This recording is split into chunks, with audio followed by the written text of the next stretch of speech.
این همی دو بلاگی کی میشناسه گویا نوارهای تربیوی میسازن ولی در اصل نوارهای به تربیوی پهن میکنن. انیفتروش نوارهای پهن میکنن که به شرمی و به حیایی را در جامعه از یاد میکنن. مگر زنهای به حجاب و نیم برهنه را به نمایش برآوردن تربیه درست و سالم است؟ و آن هم در جامعه‌ای که 90 و چند فایز آن مسلمان است. چگونه این خیل نوارهاتون نوارهای تربیوی نامگذاری میکنه؟ و یا شما نمیدونید که به حجابی و لباسهای تنگ و نیم برهنه پوشیدن زنان از گناهان کبیره است؟ و یا نمیدونید که چون این زنها را پیامبر خدا زنای لعنتی و دوزخی خوانده است؟ این سخن من نیست، سخن پیامبر خداست که در روایت مسلم آمده است.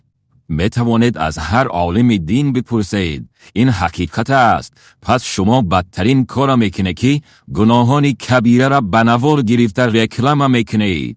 این به معنای آن است که شما مردم را به انجام گناهان کبیره تشویق و ترغیب داره که این وظیفه شیطان است. شما از جمله پهن کنندگان بی حیایی هسته که خداوند آنها را در قرآن و عذاب دردناک در دنیا و آخرت وعده کرده است.